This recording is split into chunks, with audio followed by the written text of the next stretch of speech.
வட இந்தியாவில் நீட் தேர்வில் ஏற்பட்ட முறைகேட்டை கண்டிச்சு போராடி வர்ற வேளையில் நீட் தேர்வே ஒரு முறைகேடுங்கிற முழக்கத்தை வச்சு நாம் தமிழர் கட்சியோட இளைஞர் பாசறையும் மாணவர் பாசறையும் இந்த போராட்டத்தை செய்கிறோம். இது ஒரு அடையாள போராட்டம் தான். இன்னைக்கு நீட் தேர்வில் முறைகேடு நடக்குது அப்படின்னு சொல்லிட்டு வட மாநிலங்கள் போராட்டம் செய்யுது. ஆனால் 10 ஆண்டுக்கு முன்பே நீட் தேர்வில் சமத்துவ இன்மை இருக்குது, இது தவறானது அப்படின்னு சொல்லிட்டு போராடிய மாநிலம் தமிழ்நாடு. அப்ப இந்த சமயத்துல நீட் தேர்வுங்கிறது எந்த ஒரு தேசிய இனத்துக்கும் எந்த ஒரு மாநிலத்துக்கும் கூடாது. ஏன்னா இந்தியா முழுக்க ஒரே மாதிரியான கற்றல் வாய்ப்புகள் இல்லை. ஒரே மாதிரியான கற்றல் வாய்ப்புகள் இல்லாத ஒரு சூழல்ல ஒரே மாதிரியான தகுதி தேர்வு நுழைவுத் தேர்வு எப்படி சாத்தியங்கிற கேள்வியை முன் வச்சு நீட் தேர்வே ஒரு முறைகேடு அப்படின்னு நாங்க போராட்டத்தை தொடங்கியிருக்கோம். இது ஒரு அடையாள போராட்டம். தொடர்ச்சியா தமிழ்நாடு முழுக்க நாம் தமிழர் கட்சியோட இளைஞர் பாசறையும் மாணவர் பாசறையும் போராட்டங்கள் செய்வோம். பொதுவாக ஒரு இயக்கமோ ஒரு கட்சியோ போராட்டம் செய்யறப்ப ஒரு அடையாள போராட்டமா பார்க்கப்படும். ஒரு அரை நாள் ஒரு நாள் போராடுவோம். அதே சமயத்தில் இந்த போராட்டம் பரிணாம வளர்ச்சியடைஞ்சு மக்கள் வீதி இறங்கி போராடுறப்ப மாணவர்களும் பொதுமக்களும் போராடுறப்ப அது ஒரு புரட்சியா ஜனநாயக புரட்சியா வெடிக்கும். அப்படி ஜனநாயக புரட்சியா வெடிக்கிற பட்சத்தில் ஆளும் அரசு அதுக்கு அடிபணியும் கோரிக்கையை நிறைவேறும். ஜல்லிக்கட்டு நடப்பது சாத்தியமே இல்லை அப்படின்னு சொன்னாங்க. ஆனா மாணவர்கள் இளைஞர்கள் பொதுமக்கள் போராடி நடக்காதுன்னு சொல்லப்பட்ட ஜல்லிக்கட்டு நடத்தி காண்பிக்கப்பட்டுச்சு. நாங்க வேளாண் சட்டங்களை ஒரு புள்ளி கமா கூட திரும்ப பெற மாட்டோம். நாங்க விவசாயிகள் 2 ஆண்டுக்கு மேல பஞ்சாப் விவசாயிகள் டெல்லியில போராடி அதை திரும்ப பெற வச்சாங்க. அதே போல பல தனித்துவம் மிகுந்த போராட்டங்களை நடத்திய மாநிலம் இந்த தமிழ்நாடு. அதனால நாங்க போராட்ட நெருப்பை பற்ற வைக்கும் மிக முதமா இந்த போராட்டம் செய்யறோம். இதுல ஆளக்கூடிய தாவேக அரசை பொறுத்த வரைக்கும் பாஜக அங்க ஒடுக்குமுறை ஏவுது புரிஞ்சுக்க முடியுது. ஆனா நாங்க நீட் தேர்வை ஏற்கல. அனிதாவோட இறப்புக்கு நான் ரொம்ப வேதனைப்பட்டேன். என் தங்கச்சி வித்யாவோட மரணத்தை ஒத்து எனக்கு வழியை கொடுத்தது என்று சொல்லக்கூடிய தமிழ்நாட்டின் முதலமைச்சர் விஜய் எதற்காக இந்த நீட் தேர்வுக்கான போராட்டங்களை ஒடுக்கிறாரு? இதே மெரினா கடற்கரையில அவர் கர்ச்சிப்பை கட்டிக்கிட்டு போராட்டத்தை பங்கேற்றார். ஆனா இன்னைக்கு நீட் தேர்வுக்கு எதிராக போராடுவதற்கு மெரினா கடற்கரையை மூடுறாங்க. அங்க யாரும் குடியிடக்கூடாதுங்கிறதுல தெளிவா இருக்காங்க. ஒரு பக்கம் பாஜக அரசு ஒடுக்குமுறை ஏவுதுன்னா மாநிலத்தை ஆளக்கூடிய தாவேக அரசு ஒடுக்குமுறை ஏவுது. இப்ப இந்த இடத்துல போராட்டம் பண்றோம்னா இங்க ஒளிபெருக்கி வைக்கக்கூடாது, பெரிய ஒளிபெருக்கி வைக்கக்கூடாது, நாற்காலி போடக்கூடாது, இங்க மேடை போடக்கூடாது அப்படின்னா 1000 கெடுபிடி. நாங்க கேட்டது ராஜரத்னம் திடல்கிட்ட தான் கேட்டோம். ஆனா இங்க தர்றாங்க. அப்ப ஒரு அடையாள போராட்டத்துக்கு ஏன் இவ்வளவு சிக்கலை உருவாக்குறாங்க? அப்ப பாஜக அரசோட ஒரு கிளை பிரிவு போல இன்னைக்கு தாவேக அரசு செயல்படுது. அதனால பாஜகவுக்கு மறைமுக சேவை செய்யும் விதமா இங்க ஒடுக்குமுறையை தாவேக அரசு ஏவுது. மத்திய அமைச்சர் நிர்மலா சீதாராமன் 2வது முறையாக மீண்டும் மறுதேர்வு எழுத நியாயப்படுத்துறாங்க.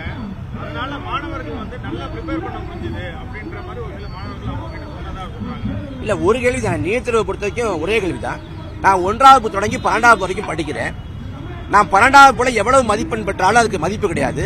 மாறாக தனியார் கோச்சிங் சென்டர்ல போய் நான் 6 மாசம் 1 வருஷம் 2 வருஷம் படிச்சு அங்க பெறக்கூடிய மதிப்பெண் தான் மருத்துவத்துக்கு போகலாமா இல்லையாங்கிறத தீர்மானிக்கும்னா அப்ப 12 வருஷம் படிக்கிற பள்ளிக்கூட அந்த வாழ்க்கைக்கும் அந்த பள்ளிக்கூடத்தில் பெறக்கூடிய மதிப்பெடுக்கு என்ன மதிப்பு இருக்கு? அடிப்படையிலே நீட் தேர்வு தவறானது. இவங்க முறைகேட்டை கண்டிச்சு போராடுறாங்க, வினாத்தாள் கசிவை கண்டிச்சு போராடுறாங்க. நாம இந்த முறையே தப்புன்னு போராடுறோம். இது மூலமா தரமான மருத்துவர்களை உருவாக்க முடியும்னு சொல்றாங்கன்னா ஏற்கனவே இருக்கக்கூடிய முறையில உருவான மருத்துவர்கள யாரு தவறானவங்க? அவங்க தான் நாடு முழுக்க இருக்காங்க. இப்ப அவங்கள பூரா நீங்க மருத்துவர் இல்ல அப்படின்னு சான்றிதழ் திரும்ப பெற்றுட்டாங்களா? அப்ப தேவையில்லாத திணிப்பு முழுக்க முழுக்க இது வர்த்தகமாக வியாபாரமாக மருத்துவத்தை மாற்றுகிற வேலை. இந்த நாட்டோட சுகாதார கட்டமைப்பை சீர்குலைக்கக்கூடிய வேலை. பாஜக அரசை பொறுத்த வரைக்கும் நிர்மலா சீதாராமனோ தர்மேந்திர பிரதானோ மோடியோ அமித்ஷாவோ அவங்க தரப்பை நியாயப்படுத்தான் செய்வாங்க. போராடுறவங்களுக்கு உள்நோக்கம் கற்பிக்க தான் செய்வாங்க. அதான் பேசிக்கிறாங்க.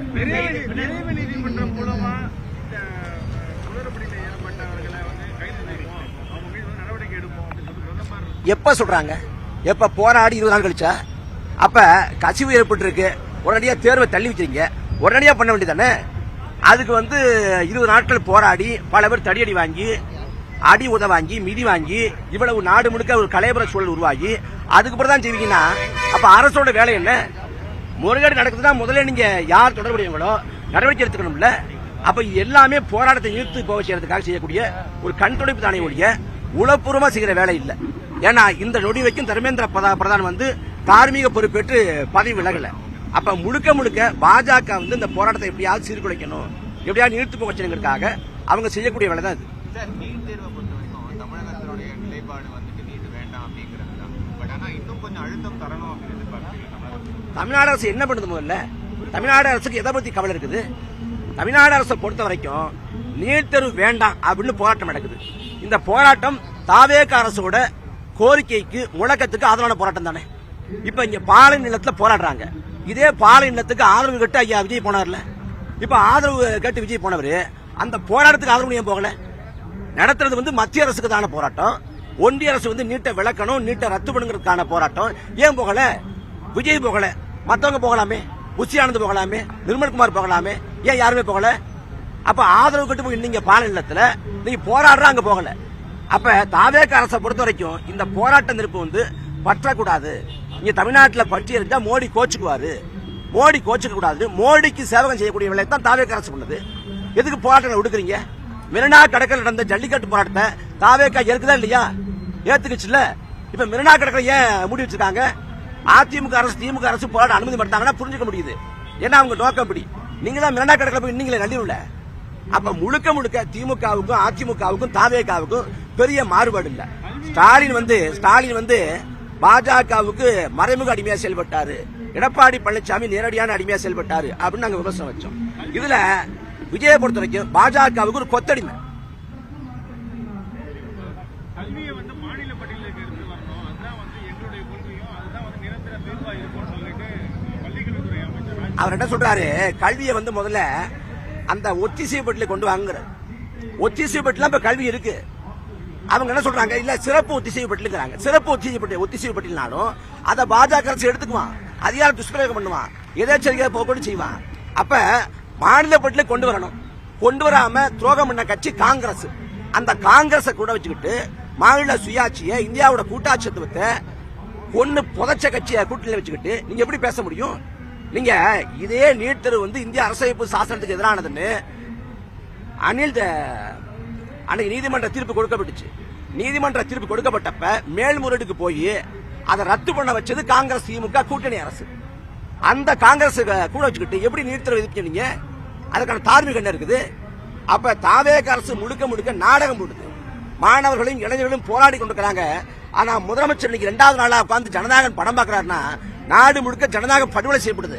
அதை பத்தி கவலைப்படாத முதலமைச்சர் ஜனநாயகம் படம் பார்த்துட்டு இருக்காருன்னா இதை விட கேவலமானது உண்டா? வெட்கக்கேடு உண்டா?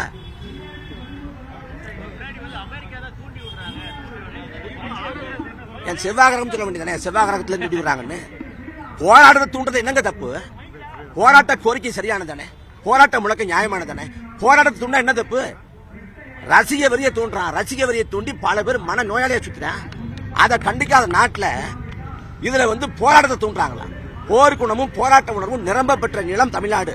போராடுவதில் எந்த தப்பும் இல்ல. போராட்ட கோரிக்கை பிழையா இருக்கா, தவறா இருக்கா அப்படின்னா சொல்லுங்க. போராடுவதில் அந்த போராட்டத்தை தூண்டுறாங்கன்னா நாங்கள் போராட்டத்தை தூண்டுவோம், அது எந்த தவறும் இல்லை.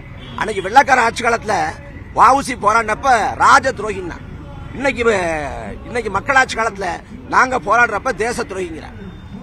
அப்ப காலம்தான் வெவ்வேறு சொற்களை சொல்லுதே ஒழிய நாங்க இந்த மண்ணுக்காக மக்களுக்காக போராடுறோம்.